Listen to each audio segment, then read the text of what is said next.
మహాలయ పక్షాలు వస్తున్నాయి సెప్టెంబర్ 18 నుంచి అక్టోబర్ 2వ తారీఖు వరకు. సో మహాలయ పక్షాలు పితృదేవత కార్యక్రమాలు చేయడం వల్ల మనకి ఎలాంటి ఆటంకాలు ఉన్నా కానీ అవన్నీ తొలగిపోతాయి అని చెప్పి మన పెద్దలు చెప్తూ వస్తున్నారు. సో స్త్రీ శాపం, అలాగే సర్పదోషం, పితృదేవతల శాంతి, పిండ ప్రదానం, తిలాహోమం ఇలాంటివి ఎలాంటివైనా సరే ఈ సమయంలో చేసినట్టయితే అంతకి అంత అభివృద్ధి చెందుతారు, ఎలాంటి దోషాలు ఉన్నా తొలగిపోతాయి అని చెప్పేసి చెప్తున్నారు. సో కిరణ్ టీవీ ఆధ్వర్యంలో గోకర్ణకి ప్రత్యేకంగా బస్సులు వేయడం జరుగుతుంది. ఎవరి తిథి ప్రకారం వాళ్ళని పంపించడం జరుగుతుంది. ఇక్కడ హైదరాబాద్ నుంచి గోకర్ణ వరకు తీసుకొని వచ్చే బాధ్యత కిరణ్ టీవీ తీసుకుంది. సో గతంలో కూడా ఎంతోమంది వెళ్ళి వచ్చారు. అక్కడ ఎన్నో ఇలాంటి ప్లేసెస్ ఉంటూ ఉంటాయి అన్నమాట. ఏంటి పితృదేవతలకి చేసే కార్యక్రమాలు జరిపించే స్థలాలు.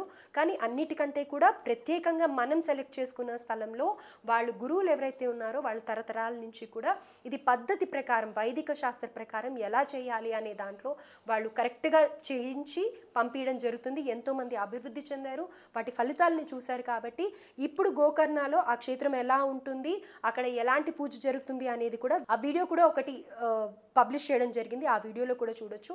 సో అక్టోబర్ 2 వరకు కూడా ఈ కార్యక్రమం జరుగుతుంది. అమావాస్య అక్టోబర్ 2న 2 బస్సులు వేయడం జరుగుతుంది. కాబట్టి ప్రతి ఒక్కరు కూడా ఈ అవకాశాన్ని సద్వినియోగం చేసుకోవాలని మనస్ఫూర్తిగా కోరుకుంటున్నాను. నమస్కారం గురువుగారు.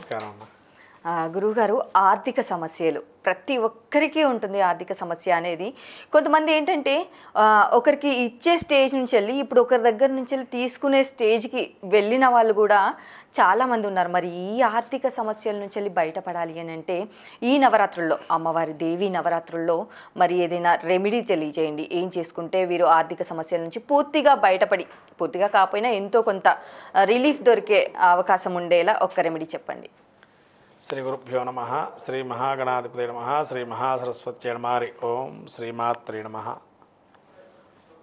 దేవీ నవరాత్రులలో ప్రత్యేకంగా మీరు అన్నటువంటిది ఒక చేతిలో ఇచ్చేటువంటి వారు ఇవాళ ఆ ధనము ఏదైతే ఉందో అవన్నీ పోయి చివరికి ఎవరిని ఇస్తే తీసుకుందామనే స్థితిలోకి వచ్చేటువంటి వారు చాలామంది వాళ్ళ విరివిగా కనబడుతున్నారు.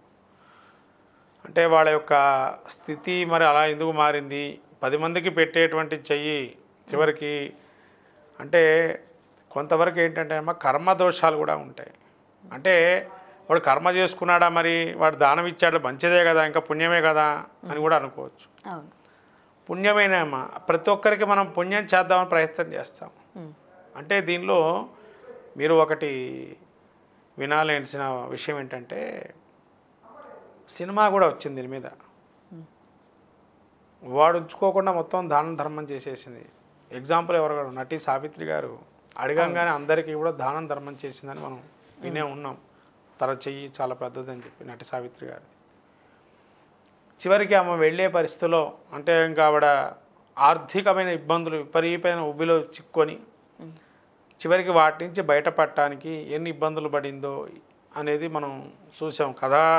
కథానికగా చూసాము, బయట కూడా మనం వింటూ ఉన్నాం ఎన్ని ఇబ్బందులు పట్టారు చివరిలో అని చెప్పి. కాబట్టి ఆవిడ అన్ని ఊబిలో ఉంచి కూడా చివరికి దాన్ని తాళలేక ఇదైపోయింది. అంటే తను దానం చేయమన్నాడు దేవుడు.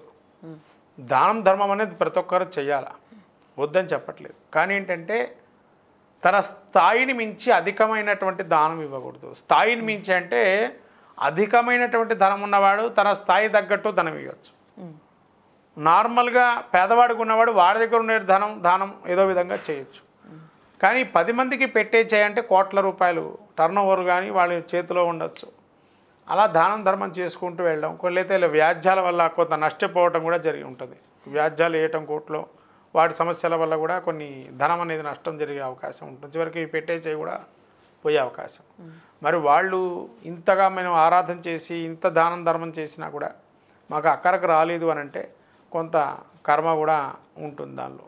అంతేగాని పూర్తిగా వాళ్ళు అప్పటి వరకు దానం చేసినాం మళ్ళీ మా ఫలితం ఏంటి అంటే మళ్ళీ మీరు పునః అమ్మవారి యొక్క వైభవం కలగాలి అని అంటే కూడా కొన్ని రోజులు వసుదేవంత కాలు కూడా పట్టుకున్నాడు కంసుడు.